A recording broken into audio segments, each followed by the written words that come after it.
इस वीडियो के अंदर हम लोग डांडारन का सबसे पहला सीजन कंप्लीटली कवर करने वाले हैं, जिसमें पहले के 31 चैप्टर्स कवर हो जाता है। तो आओ शुरू करते हैं। चैप्टर के पहले पेज में हम लोग देखते हैं एक डरावना सा टनल और एक जोड़ी डरावने आंखें।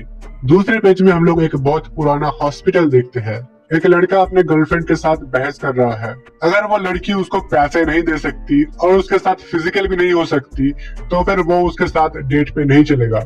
ये सुन के उस लड़की का सनक जाता है एंड वो सीधे एक लात मारती है, लेकिन वो लड़का इजीली उसके किक को ब्लॉक करके उसको दूर फेंक देता है एंड उसके साथ ब्रेकअप करके वहां से चला जाता है। वो लड़की अपने क्लास में वापस आकर अपने दोस्तों को इस सब के बारे में बता रही थी और ये सब सुन के उसके दोस्त बोलती है कि हमने तो पहले ही बोला था। जिसके जवाब में वो लड़की बोलती है कि मैं उसके साथ रिलेशनशिप में थी जस्ट बिकॉज कि वो केन तकाकुरा के जैसे दिखता था। केन तकाकुरा एक सेलिब्रिटी है जिसके ऊपर उस लड़की का क्रश था। अपने ब्रेकअप से परेशान वो एक हॉलवे में अकेली चल रही थी, तभी उसको एक क्लास के अंदर कुछ दिखता है। एक नन्नू मुन्नू नोबिता जैसा दिखने वाले लड़के को कुछ और लड़के परेशान कर रहे थे। वो लड़की सीधे उस क्लास के अंदर घुसकर उस लड़के के साथ बैठ जाती है उसका बचाने के लिए। थोड़ी देर के बाद ही वो वहाँ से उठकर जाने लगती है। वो फिर से हॉलवे में गुस्से में चल रही थी, तभी उसको पीछे से कोई पुकारता है और यहाँ पर हमको लड़की का नाम पता चलता है, मोमो अयाशी। और ये वही लड़का है जिसको वो अभी अभी बचा कर आ रही थी। फिर वो लड़का अपने आप में ही बातें करने लगता है कि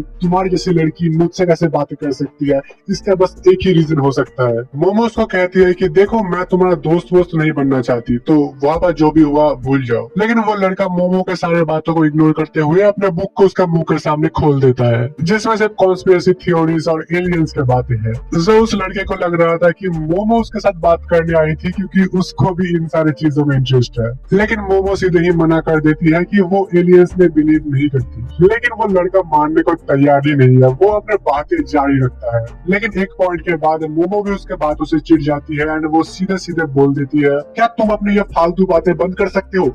मैं यहाँ पर अपने ब्रेकअप से डील करने की कोशिश कर रही हूँ और तुम्हारी ये फालतू बातें मेरा दिमाग खराब कर रही है और इसी वजह से तुम्हारा कोई दोस्त भी नहीं है। फिर मोमो वहाँ से चली जाती है एंड कहती है कि मुझसे अपने दोस्तों जैसे बातें मत करो। वो लड़का निराश होकर वहीं पे खड़ा रहता है। मोमो जाते हुए पीछे मुड़ती है एंड उसने जो भी कहा था उसके लिए उसको बुरा लगता है।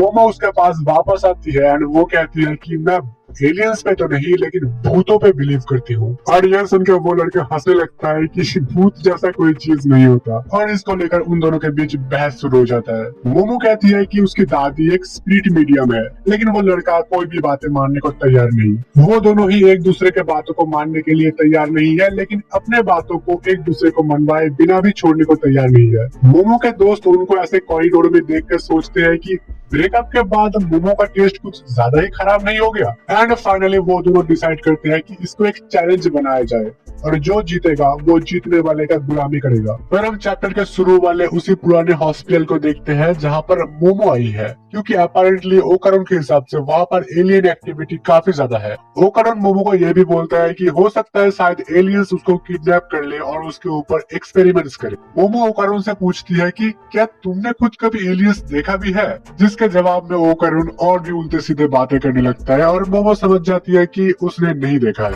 पहले तो मोमो काफी डरी हुई थी, लेकिन ओकारुन की ये सारी बातें सुनकर उसका थोड़ा ध्यान भटक जाता है और वो थोड़ा चिल आउट हो जाती है। अबे मोमो ओकारुन से पूछती है कि तुम्हारे तरफ क्या चल रहा है। नेक्स्ट पेज में हम लोग देखते हैं ओकारुन एक बंद पड़े टनल के सामने है एंड अपेरेंटली मोमो के हिसाब से वो प्लेस हॉन्टेड है। ओकारुन कहता तो है कि उसको भूतों में बिलीव नहीं है, लेकिन डर तो उसको भी लग रहा था। ओकारुन टनल के अंदर जाते हुए मोमो से पूछता है कि तुम्हें इस जगह के बारे में कैसे पता? जिसके जवाब में मोमो कहती है कि उसने इंटरनेट पे पढ़ा है। तो ओकारुन उसको पूछता है कि रुको रुको, तो फिर क्या तुमने खुद कभी भूत देखा भी है? वो और मोमो ने भी कभी भी भूत नहीं देखा है। लेकिन मोमो एक और बात कहती है कि उसकी दादी एक स्पिरिट मीडियम है, ये बात झूठ नहीं है और वो बचपन से ही अपनी दादी के पास ही रह रही है क्योंकि उसके पेरेंट्स नहीं है। मोमो फिर और भी बताने लगती है। बचपन में वो जब भी घर से निकलती थी तब उसकी दादी उससे एक अजीब सा रिचुअल करवाती थी, जिसके वजह से स्कूल में उसको बहुत बुली होना पड़ता था एंड वो जिस लड़के को पसंद करती थी वो भी उसका मजाक उड़ाता था, जिसके वजह से वो अपनी दादी के ऊपर काफी गुस्सा रहती थी। लेकिन मोमो एक और बात कन्फेस करती है कि बाद में जाकर उसको समझ आया कि वो इस वजह से गुस्सा नहीं करती थी क्योंकि वो लोग उसका मजाक उड़ाते थे। लेकिन वो गुस्सा होती थी क्योंकि वो लोग उसके दादी का मजाक उड़ाते थे। और सच बात तो ये है कि उसकी दादी एक स्पीड मीडियम है, इस वजह से उसको काफी स्पेशल फील होता है। एंड यही वजह है कि उसने खुद कभी भी भूत नहीं देखा है, लेकिन वो भूतों पे बिलीव करती है क्योंकि वो अपने दादी पे बिलीव करती है। फिर मोमो ओकारून से पूछती है कि तुम एलियंस पे बिलीव क्यों करती हो, जिसके जवाब में ओकारून कहता है कि क्या ऐसे चीजों के लिए रीजन का जरूरत है। फिर मोमो थोड़ा सा और उसको टीज करती है और बोलती है कि क्या सच में कोई रीजन नहीं है। और फोन पे ये सब बातें करते हुए ओकारून टनल के काफी अंदर आ चुका था। एंड तभी उसको अपने सामने कुछ दिखता है। ओकारून के सामने एक बूढ़ी दादी खड़ी है, बहुत डरावनी, और वो सीधे ओकारून के आंखों में देखते हुए कहती है कि मैं तुम्हें अपने पॉम पॉम चूसने दूंगी अगर तुम मुझे अपने गोटे दे दोगे। ये सुन के ओकारून का पूरा फट के हाथ में आ चुका था। मोमो ओकारून से कहती है कि कुछ भी कर लो लेकिन दौड़ना मत। लेकिन किसी भी लड़के के लिए ये सुनने के बाद वहाँ पर खड़े रहना तो बिल्कुल भी पॉसिबल नहीं है। तो ओकारून मुड़ता है और पूरे ताकत से दौड़ता है टनल के बाहर की तरफ अपने साइकिल के पास। लेकिन ओकारून अभी भी बिलीव करने को तैयार नहीं है कि वो एक भूत है। उसको अभी भी लग रहा था कि वो बस एक क्रीपी सी दादी है। फोन पे मोमो ओकारून को कहती है कि कुछ भी कर लो लेकिन उसको अपने आगे निकलने मत देना। ओकारून अपने साइकिल पे बैठ ही चुका था, लेकिन वो अपने सामने देखता है एंड वो भूत ऑलरेडी उसके सामने आ चुकी थी। एंड हमें उस भूत का नाम भी पता चलता है, it's turbo granny. Call cut हो जाता है एंड मोमो काफी टेंशन में आ जाती है एंड वो वहां से निकलकर ओकारून के पास जाने ही वाली होती है, लेकिन तभी उसको भी अपने सामने कुछ दिखता है। उस अंधेरे हॉलवे में वो एक तरफ खड़ी है और दूसरे तरफ तीन एक ही जैसे दिखने वाले आदमी। वो तीनों ही एक अजीब से मुस्कुराहट के साथ मोमो के तरफ देखते हैं। मोमो फट से पीछे मुड़ती है और तेजी से दौड़ती है, लेकिन वो तीनों मोमो को इजीली पकड़ लेते हैं एंड मोमो के कपड़े वो फाड़ देते हैं। वो लोग मोमो को एक टेबल के ऊपर बांध देते हैं एंड फिर अपने बारे में बताने लगते हैं। वो लोग कहते हैं कि वो एक एलियन स्पीसीज है, सर्पोइंस, और वो लोग आए हैं सर्पो प्लैनेट से। उनके स्पीसीज में सिर्फ और सिर्फ मेल्स है,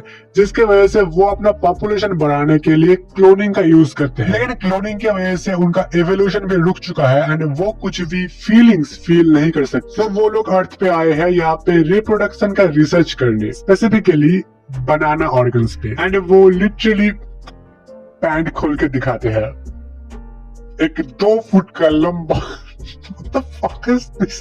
एंड उन्होंने मोमो को पकड़ा है ताकि वो अपने बनाना ऑर्गन से उसके ऊपर एक्सपेरिमेंट कर पाए। मोमो ये सुनकर बहुत ज्यादा डर जाती है एंड वो कहती है कि मैं अपनी वर्जिनिटी तुम्हारे जैसे चूतियों के हाथों तो नहीं गवाने वाली। वो एलियंस मोमो को शांत करने के लिए उसके ऊपर साइकिक अटैक कर देते हैं। मोमो बस हेल्पलेसली उनको रुकने के लिए कहती है, लेकिन तभी खिड़की पे उसका फोन बजने लगता है। एक एलियन उस फोन को बंद करने के लिए जाता है, लेकिन तभी उस फोन के अंदर से एक डरावना सा भूत निकल के आता है एंड उस एलियन का गोटे चबा जाता है। सिर्फ चबाता नहीं, उखाड़ लेता है पूरा। फिर वो कहता है कि मुझे माफ करना, वहाँ पर एक भूत था। एंड हम लोग देखते हैं कि वो भूत एक्चुअली में ओकारून है, जो टर्बो ग्रैनी से पोजेस हो चुका है। मोमो ओकारून से उसको बचाने के लिए कहती है, लेकिन ओकारून कहता है कि उसका बॉडी पे उसका कोई कंट्रोल नहीं है। वो एलियंस अभी अपने असली फॉर्म में आ जाते हैं एंड वो लोग ओकारून के ऊपर फोर्स फील्ड से अटैक करते हैं, लेकिन ओकारून इजीली उन अटैक्स को डॉज करके एक और एलियन का गोटे उखाड़ लेता है। और इसी चक्कर में एक एलियन का अटैक उसको लग जाता है एंड वो अभी हिल भी नहीं सकता। वो एलियन कहता है कि तुम्हारे जैसे इतने स्ट्रॉन्ग अपोनेंट से हम लोग पहली बार मिल रहे हैं,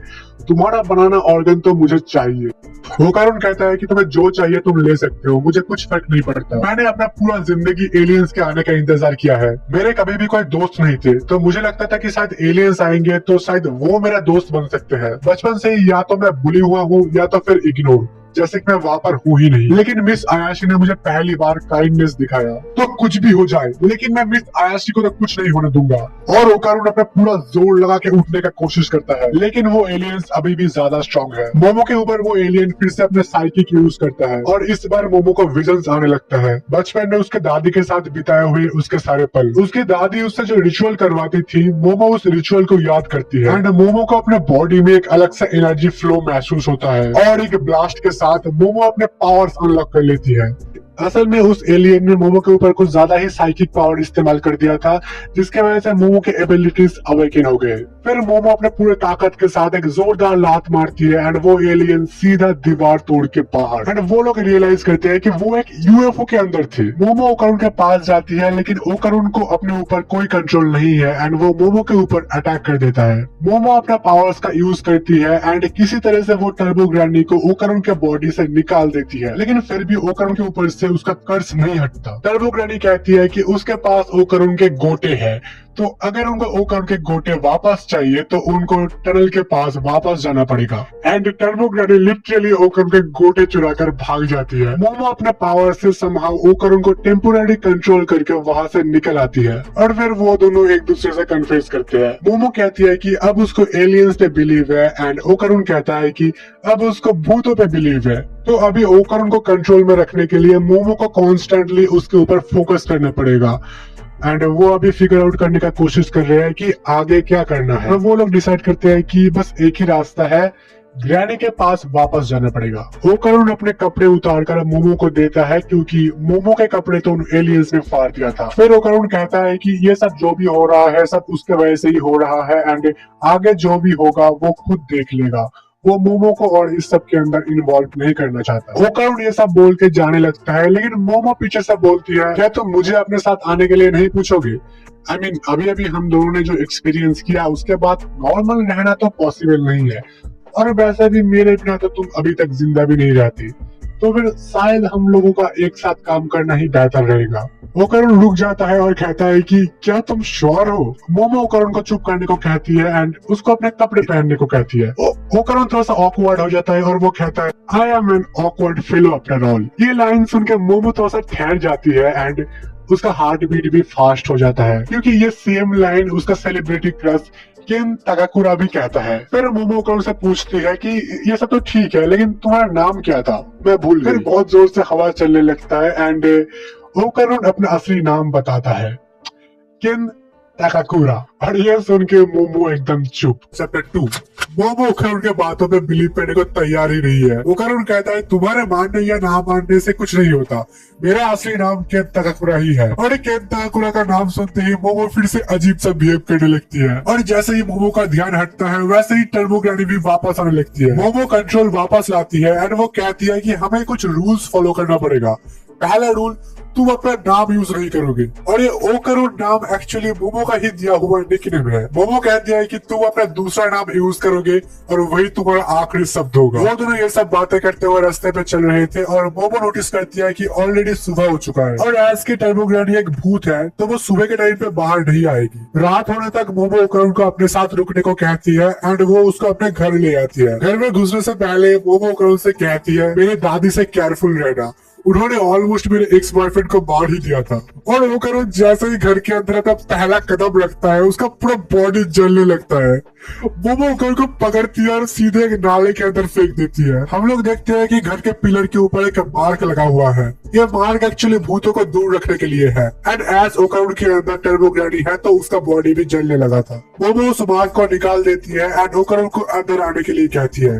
ओकारुन एक और बार ट्राई करता है एंड इस बार वो घुस जाता है। मोमो ओकारुन के जले हुए बालों को देखकर हंसने लगती है और कहती है कि तुम्हारे बालों को क्या हुआ? ओकारुन कहता है कि हंस क्या रही हो, मैं वहाँ पर मरने वाला था। मोमो ओकारुन को अपने घर में ले आती है एंड वो अपने कमरे में चली जाती है कपड़े बदलने के लिए। लेकिन मोमो जैसे ही कमरे का दरवाजा बंद करती है ओकारुन टर्बो ग्रैनी बच जाता है। तो सुबह के टाइम पे भी टर्बो ग्रैनी बाहर आ सकती है। उतना पावरफुल तो नहीं है लेकिन अभी भी एक्टिव है। सो दरवाजा खोलकर ही ओकारुन दूसरी तरफ मुंह करके खड़ा होता है एंड मोमो अपने कपड़े बदलती है। मोमो अपने कुछ कपड़े ओकारुन को देती है पहनने के लिए। कपड़े बदलने के लिए ओकारुन अपना पैंट चेक करता है एंड वो देखता है कि उसका लुल्ली गायब है। टर्बो ग्रैनी लेकर भाग गई।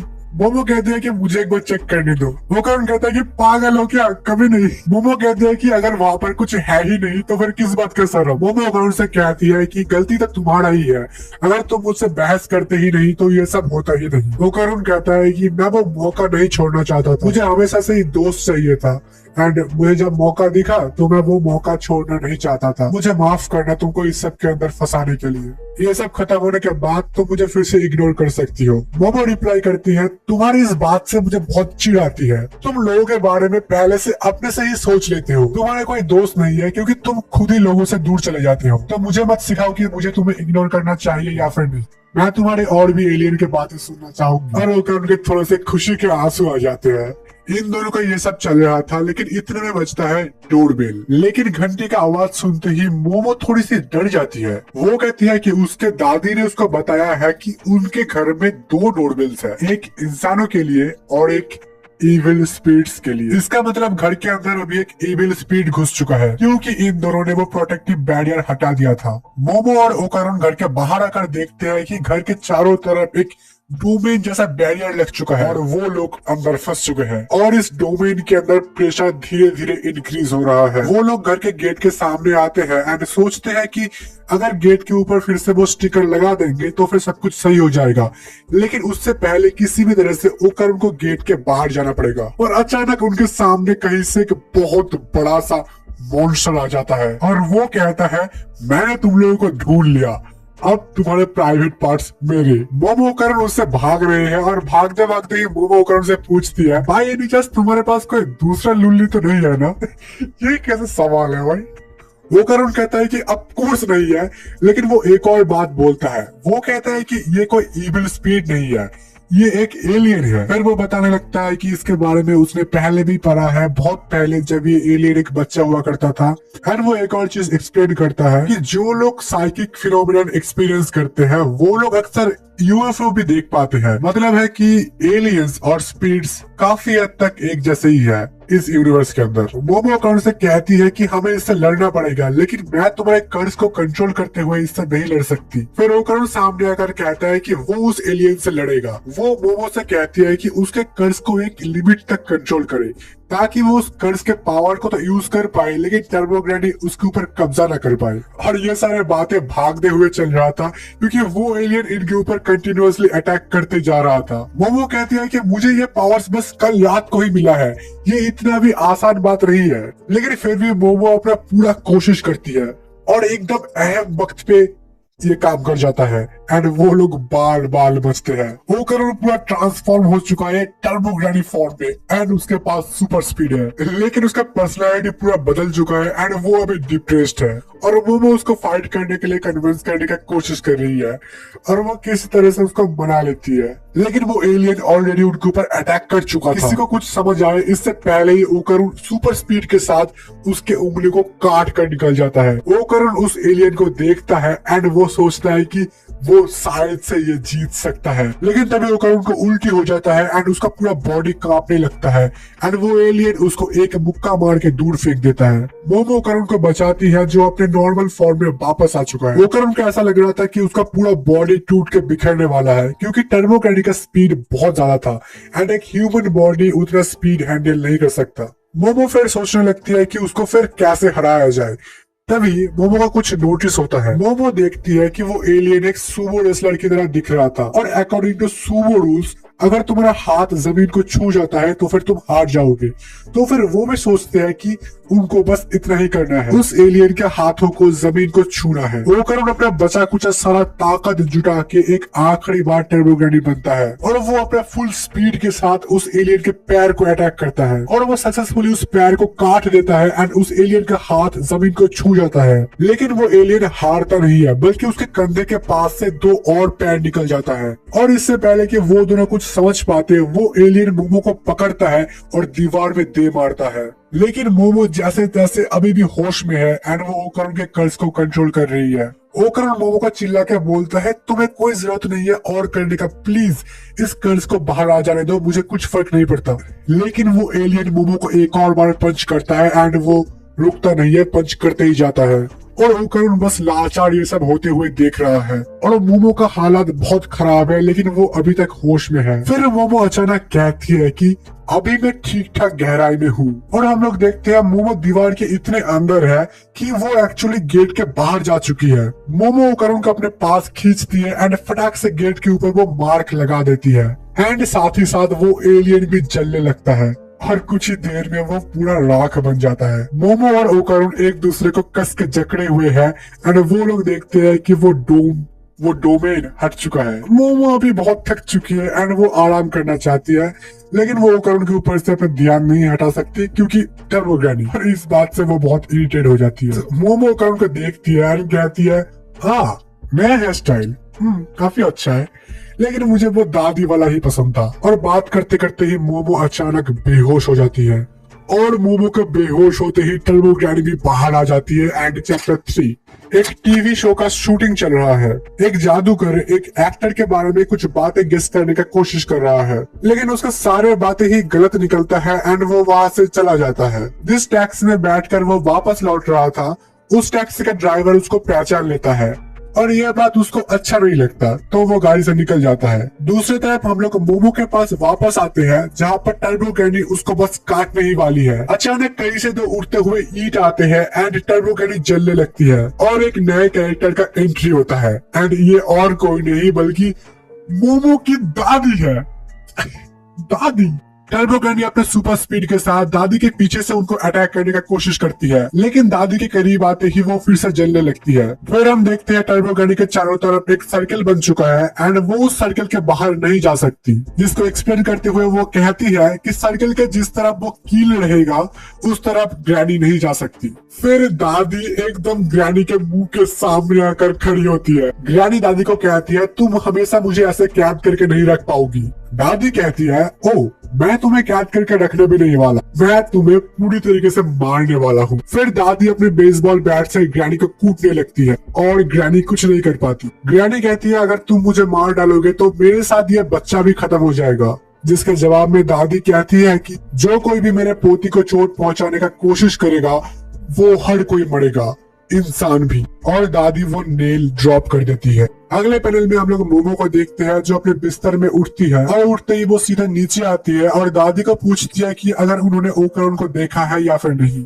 और ओकारुन कहाँ पर है। जिसके जवाब में दादी कहती है, अगर तुम उस भूत के बारे में बात कर रहे हो तो फिर मैंने उसे मार दिया। मोमो थोड़ी सी परेशान हो जाती है एंड वो पूछती है कि कौन से भूत के बारे में बात कर रहे हो आप। दादी कहती है, क्या हुआ, मुझे तो लगा था कि तुम्हें भूतों में बिलीव नहीं है, तुम्हें तो लगता है मैं बस स्पीड मीडियम होने का ढोंग करती हूँ, तो फिर क्या हुआ।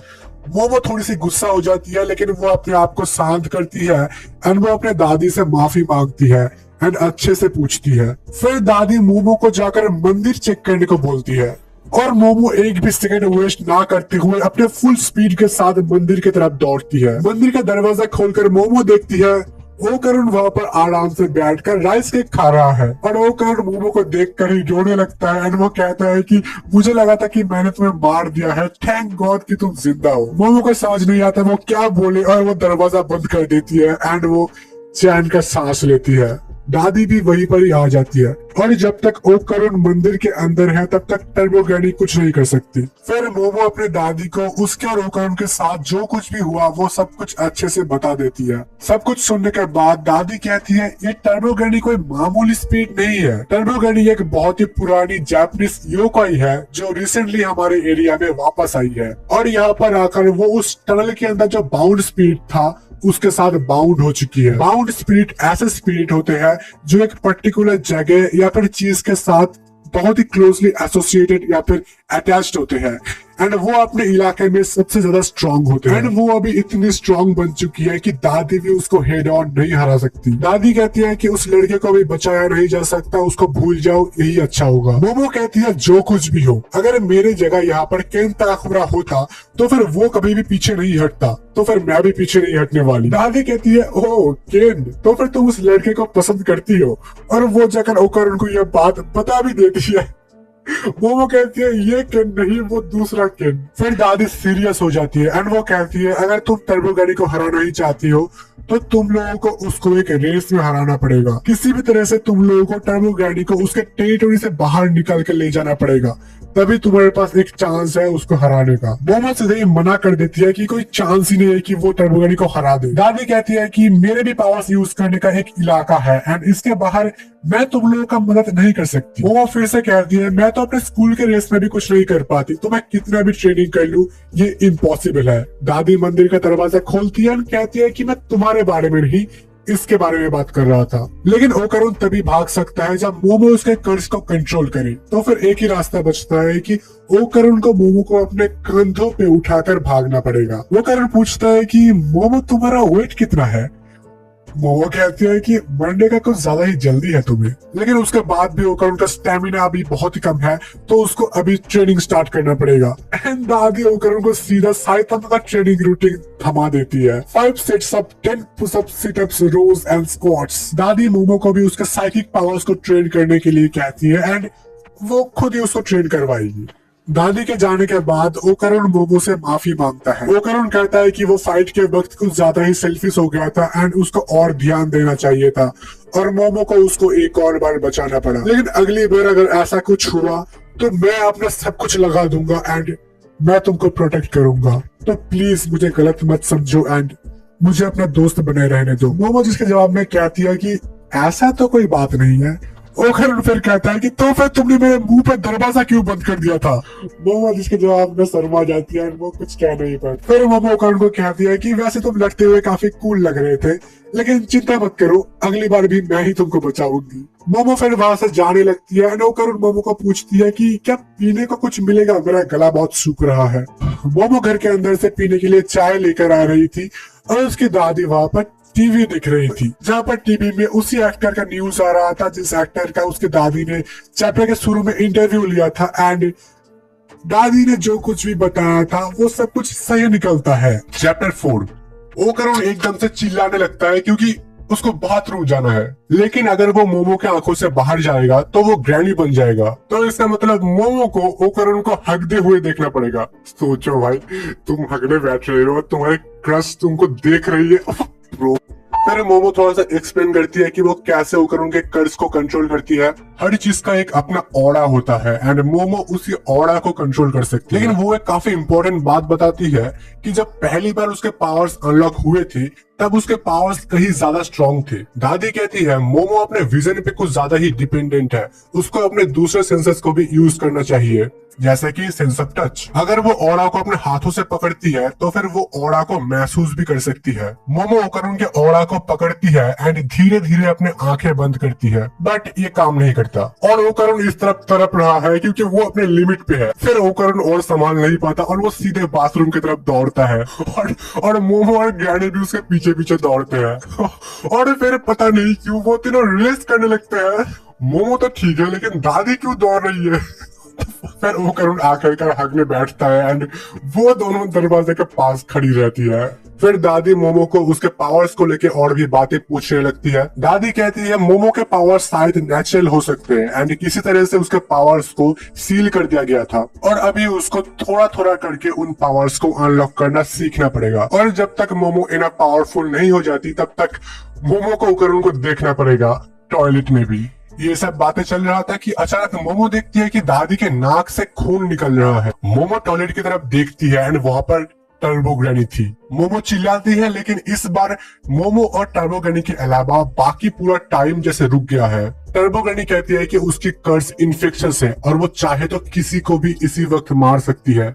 ग्रैनी कहती है मोमो के पास ट्रेन करने के लिए बिल्कुल भी टाइम नहीं है, उनको आज रात ही टनल के पास जाना पड़ेगा, नहीं तो वो सबको मार देगी। फिर एकदम से सब कुछ नॉर्मल हो जाता है। दादी नोटिस करती है वहाँ पर जो सील लगा हुआ था वो जल चुका है और वो सब कुछ समझ जाती है। उसी रात को फिर दादी एक रिचुअल करती है और मोमो और ओकरुन को एक अजीब सा ड्रेस पहनाती है जो एक्चुअली एक स्प्लिट मीडियम आर्मर है। दादी कहती है किसी भी ट्रेनिंग के बिना उनका इस लड़ाई में जीतना ऑलमोस्ट इम्पॉसिबल है, लेकिन उनके पास और कोई रास्ता भी नहीं है।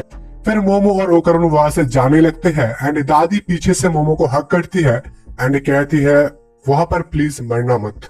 फिर वो दोनों साइकिल पे बैठ के वहां से निकल जाते हैं एंड जाकर ट्रेन पकड़ते हैं और ट्रेन में सारे लोग उनको ही देख रहे हैं। मोमो बहुत ही गुस्से में है क्योंकि ग्रैनी ने उसके दादी को मारने की कोशिश किया था और ओकरुन गुस्से में है क्योंकि मोमो को ये सब झेलना पड़ रहा है। चैप्टर 5। मोमो और ओकरुन टनल के सामने पहुंच चुके हैं और उन दोनों का ही बहुत ज्यादा फट रहा है। मोमो ओकरुन से पूछती है तो फिर हम लोग यहाँ पर एग्जैक्टली करने क्या वाले हैं। ओकरुन एक्सप्लेन करता है कि उनको टर्बो ग्रैनी और बाउंड स्पिरिट को अलग करना पड़ेगा और ये करने के लिए उनको किसी भी तरह से बाउंड स्पिरिट को सिटी के बाहर ले जाना पड़ेगा। फिर वो दोनों थोड़ा सा कॉन्फिडेंट फील करने लगते हैं कि तभी वो सामने देखते हैं कि बहुत बड़ा सा सर आ रहा है। वो दोनों फिगर आउट करने का कोशिश कर ही रहे थे कि वो क्या करे, इतने में वो पीछे देखते हैं एंड वहां से भी एक सर आ रहा था। वो दोनों टनल के अंदर दोनों साइड से ही घिर चुके हैं। मोमो बैग के अंदर से बेसबॉल बैट्स निकालती है एंड अटैक करती है, बट कोई फायदा नहीं। ओकरुन फिर मोमो को कर्स रिलीज करने को कहता है एंड वो टर्बोग्रेनी फॉर्म में आ जाता है। लेकिन इससे पहले कि ओकरुन कुछ कर पाता, वो फिर से नॉर्मल फॉर्म में वापस आ जाता है क्योंकि दादी ने ओकरुन को उसका लुल्ली वापस कर दिया है। मतलब ओकरुन का कर्स भी हट चुका है। ग्रैनी कहती है कि तुम्हें क्या लगा मैं तुम्हें अपने पावर्स ऐसे ही यूज करने दूंगी, एंड फिर वो अपने मुंह खोल के उन दोनों की तरफ बढ़ने लगती है। तभी दादी ने जो बात कही थी मोमो को वो याद आता है और एकदम अहम मौके पे मोमो ग्रैनी को एक रेस के लिए चैलेंज कर देती है और ग्रैनी इस बात को अपने ईगो पे ले लेती है। सो गाइस, आज का एपिसोड यहीं पर खत्म होता ही। अगर आपको यह वीडियो अच्छा लगा हो तो please like, share and subscribe to get motivated.